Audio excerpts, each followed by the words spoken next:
Olha só, hoje a gente vai mergulhar num livro que, vamos combinar, virou o mundo da autoajuda de ponta cabeça. A ideia aqui é decifrar a filosofia meio do contra do Mark Manson e montar uma espécie de guia prático para ter uma vida, digamos, mais leve. Vamos começar com uma pergunta que talvez soe bem familiar para muita gente. Existe essa sensação constante de que é preciso ser extraordinário? De que a vida precisa ser uma sequência de momentos perfeitos, daqueles prontos para postar? É uma pressão gigantesca, né? Pois é, esse é o nosso ponto de partida. Então, vamos direto ao ponto. A nossa cultura tem uma certa obsessão. A gente é bombardeado o tempo todo com mensagens para ser mais feliz, mais rico, mais saudável, mais tudo. O problema é que isso cria uma expectativa que não é real. E essa busca sem fim pelo positivo, ironicamente, só joga na nossa cara aquilo que a gente não tem. E isso leva a gente para um conceito central do Manson, o tal do círculo vicioso infernal. A ideia é a seguinte: a gente se sente mal por estar se sentindo mal, fica com ansiedade por causa da própria ansiedade. É uma armadilha da nossa consciência, sabe? Um looping que se alimenta dele mesmo e que nos deixa completamente esgotados. E a tecnologia, claro, amplifica demais esse ciclo. É só abrir o celular e pronto. Um desfile de vidas perfeitas, casamentos de filme, promoções incríveis. Enquanto isso, a gente pode estar em casa de pijama. Fica quase impossível não se comparar e pensar: ué, o que tem de errado comigo? Tá, e qual é a saída então? É aqui que entra a tal da arte. E o primeiro passo é entender o que ela não é. Não se trata de apatia, de não se importar com nada, longe disso. Trata-se de escolher muito bem com o que se importar. É sobre foco seletivo. Essa tabela aqui mostra bem a diferença. Ligar o foda-se não é ser uma porta indiferente a tudo. É o contrário. É ter a coragem de ser vulnerável, de encarar o fracasso e principalmente de guardar a nossa energia para as poucas coisas que realmente fazem a diferença na vida. Isso tem tudo a ver com uma ideia meio paradoxal, a lei do esforço invertido. Basicamente, quanto mais a gente busca desesperadamente a felicidade, mais ela parece escapar. A própria busca reforça a ideia de que a gente não é feliz agora. É como tentar segurar a água com as mãos. Quanto mais forte a gente aperta, mais ela escorre pelos dedos.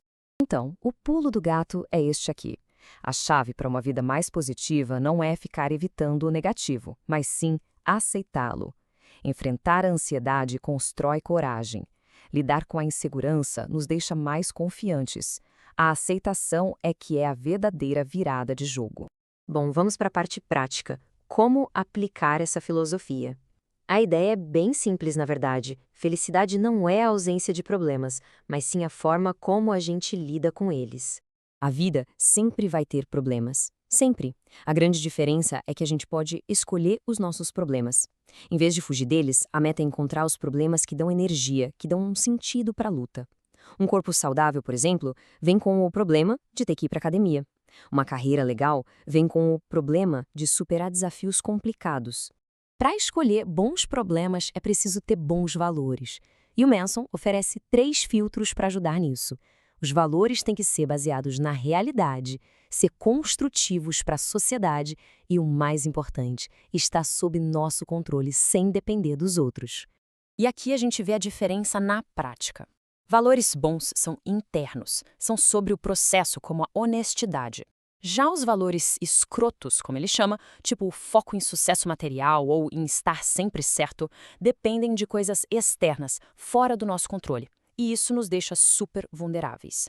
Isso nos leva à pergunta que é, talvez, a mais poderosa do livro. Não é qual prazer a gente quer, mas qual dor estamos dispostos a suportar. O que nos define não são os desejos, mas as dificuldades que a gente está disposto a enfrentar para conseguir algo que considera importante.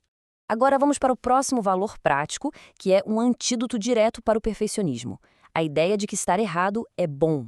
Na verdade, é essencial. A busca pela certeza absoluta nos paralisa. Se a gente acredita que já sabe tudo, não sobra espaço para aprender, para mudar, para crescer. A única forma de evoluir é partir do princípio de que estamos, de alguma forma, errados sobre alguma coisa. Abraçar a incerteza é libertador. Alivia o peso de ter que ser perfeito. Permite que a gente se questione e busque caminhos melhores. É o ato de admitir, putz, não sei, que abre as portas para a descoberta.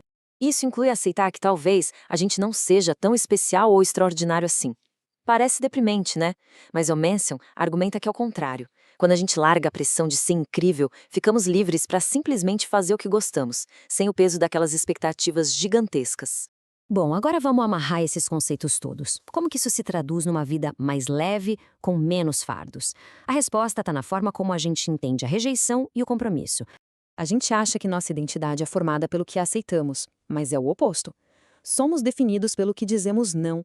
Dizer sim a um estilo de vida mais saudável significa rejeitar um monte de hábitos antigos. Dizer sim a um valor como a honestidade significa rejeitar a mentira. A rejeição é que dá forma à nossa vida e aos nossos valores. E isso redefine o que é liberdade. A verdadeira liberdade não está em ter 1 milhão de opções, o que muitas vezes só paralisa a gente. Ela está na profundidade que a gente encontra ao se comprometer com uma pessoa, uma causa ou uma habilidade. É escolher uma batalha e lutar por ela. E assim, o ciclo se fecha, voltando para uma pergunta essencial. A questão não é como evitar problemas, mas sim quais problemas dão significado à vida, qual luta vale a pena, qual dor vale a pena suportar. A resposta para essas perguntas talvez seja o verdadeiro caminho para uma vida mais autêntica.